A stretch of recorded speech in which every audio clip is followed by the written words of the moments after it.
person, or it's a bad reason, like you like pineapples when people like pears. I don't know. Whatever the case might be, you're trying to figure out how to get out of the situation. Now you could go out and be a better person, right? But what the fuck would you do to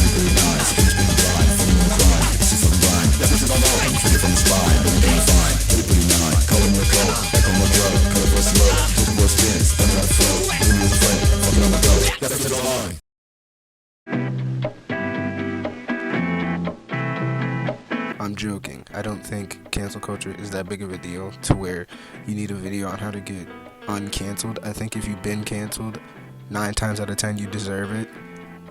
I've seen a bunch of people get canceled in my day, and I can count on one hand the amount of times I'm like, alright, this is a little too far. Cancel culture is such a non-issue. It's like the person who's pretending that they're drowning or saying that they're drowning when all they have to do is stand up and they'll be okay. It's a self-made problem, so I can't really care. I think if you're a creator or a celebrity that thinks cancel culture sucks, then you should look within and probably change your content and your outlook, because you're probably going to get canceled for something.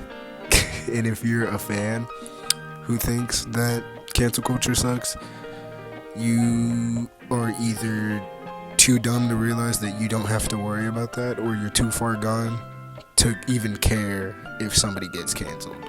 Either way, I think as long as you are a good person to an extent, you should be okay from getting canceled. So yeah, that's my takes. Also, I think people overestimate how much people actually want other people to be canceled. Like, nobody, again, there's exceptions to every rule, but nobody actually wants people to get canceled, because that means the person that is getting canceled is doing something to harm somebody else 9 times out of 10, and that's no bueno. We don't want somebody to be harmed. So yeah, except Rahul Rai. I hope he gets canceled, because his content is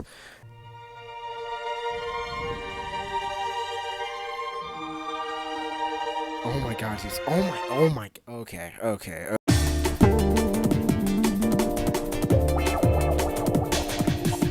To get canceled, you have to do something bad, and the more talent you have, the more likely you get away with doing something bad. That's why people like Ned Fomer can't ever really escape cancellation, no matter how hard that nigga tries and fails. I don't know if you know, but I was social media famous at BuzzFeed for trying new things, and then I cheated on my wife. While John Mulaney, during his cheating allegations, was able to have a sold-out show at a baseball stadium that nobody's ever done a show at. Also, you gotta realize that the talent to misbehavior thing it fluctuates, and it's never ending. You can't do something bad and then drop something good, and then that good thing is the thing that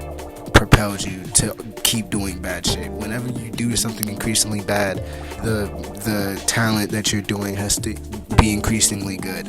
It's why the Kanye shit was so bad in the first place, was because his music was, well, he was doing terrible shit. He was saying Heil Hitler and stuff, but also his music wasn't good enough for us to ignore it. You know what I mean?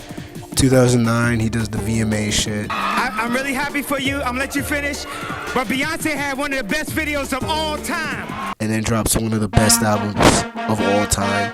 2016, he says Bill Cosby's innocent, then drops one of the best albums again of all time. 2018, he does the slavery is a choice thing. You hear about slavery for 400 years? For 400 years, that sounds like a choice. Then does a 5-album run, 4 of them being regarded as great. We don't talk about this year. 2 of them being some of his best. 1 of them being regarded as like a classic.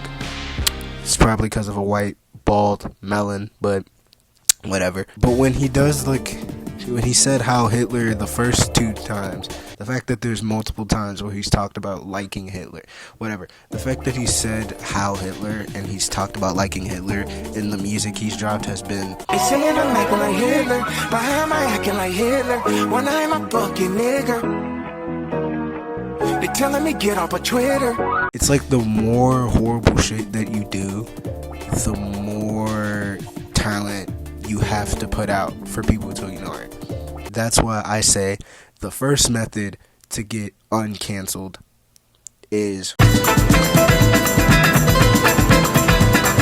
Leonardo DiCaprio got not canceled, but got yelled at by the internet for being a 50-year-old basically dating 25-year-olds or younger, and then has one of the greatest acting runs of all time.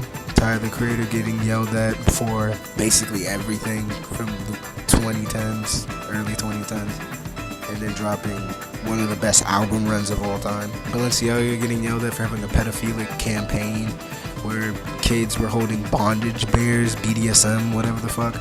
And then they drop Boots out the wazoo that got famous and popular. So yeah, the best way to get out of being canceled is just make a classic, make something that is undeniable so that we can be distracted by the fact that you are a bad person. He's a man, such a man. These are men who have done crazy or said crazy things to people and still have a platform. Brad Pitt, Mike Tyson, Conor McGregor, Quentin Tarantino, Ronaldo, Kobe, Michael Fassbender, Tory Lanez, Dr. Dre, Chris Brown, Marilyn Manson, Jared Leto, Mark Wahlberg, John Lennon, Kodak Black, Drake, Shia LaBeouf, Tyga, Morgan Wallen, John Jones, and the entire underground rap scene. Everybody in that are men. They are all men. People hate more on Britney Spears for dancing on the internet weirdly than Tarantino for almost killing Uma Thurman in a stunt she didn't want to do, as well as defending Harvey Weinstein and saying the N-word. It ain't the coffee in my kitchen. It's the dead nigger in my garage. You used to call me on my cell phone. Late night when you need my love. Call me on my cell phone. People actually canceled Sinead O'Connor for ripping up a photo of the Pope in protest of sexual assault, which, by the way, was a valid thing to do. And Brad Pitt was able to be in one of the biggest movies of last year, when in 2016 he beat his wife and kids in an airport and poured alcohol on the kids. You used to call me on my cell phone. Late night when you need my love.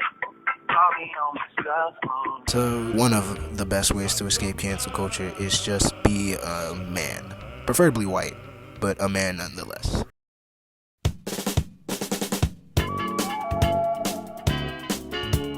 The method's pretty simple, so I'm just gonna get this out as fast as I physically can. Basically, you got canceled doing something you're not supposed to do, so what you do is you disappear off the internet for a little bit, and if you are known for being attractive on the internet, either by voice or by anything else, you just disappear and wait till the nostalgia kicks in for people to be like, oh, I miss that guy, he was so attractive, or oh, I miss that guy, he was so funny, or oh, I miss that, whatever.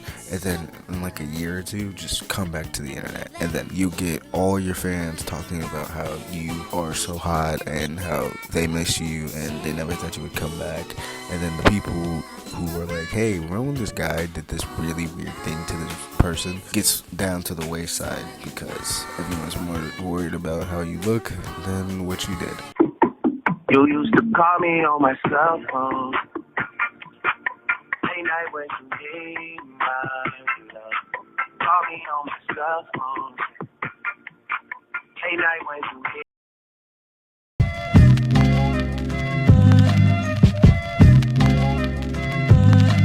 I asked a bunch of my friends how they felt about cancel culture. Abused on social media, but something that's necessary. Not everyone should be allowed to cancel people. Sometimes they're just bored as hell and find the smallest shit to be annoying about. It's way too overdone. Not everyone and everything needs to be canceled. It doesn't allow people to change. We've all done something we regret. Say what you want about those takes. I don't really have an opinion on any of them. I kind of agree and disagree at the same. It's, you know, but the one that I like the most is it's a lost art that people misuse so much that it's become useless. I think that's kind of my opinion on cancel culture. It isn't real anymore. There are people who get canceled for things that make no sense to a lot of people. Meanwhile, there is a pedophile in office. It both is too weak and too strong. That's how I feel about cancel culture. It's too weak for like people that actually need to be canceled, and for people that like we say cancel culture sucks about. The reason why I said all that is the method is basically cancel yourself. You just make it to where you self-sabotage. You make people hate you.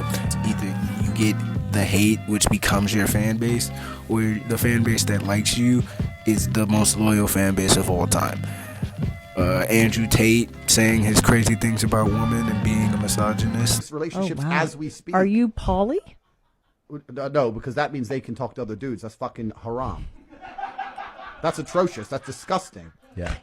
Agreed. Throughout the majority of human history, female promiscuity has been absolutely frowned upon. Only in the Western world we're going to pretend it's an okay thing. Every single culture since the dawn of human time and every single place on the planet has said that female promiscuity is disgusting to the point where females were executed for it. You used to call me on my cell phone. Late night when you need my love. Call me on my cell phone. His fan base is strong as shit. Trump is, you know, pedophile. His ICE things, all the horrible shit he's done.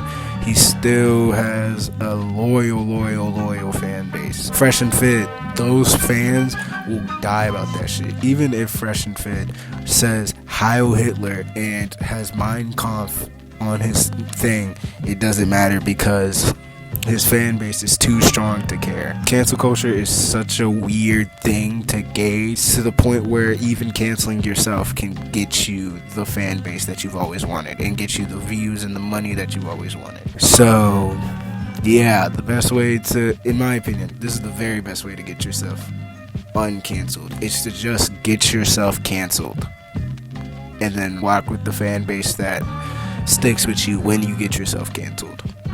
And then you'll be okay.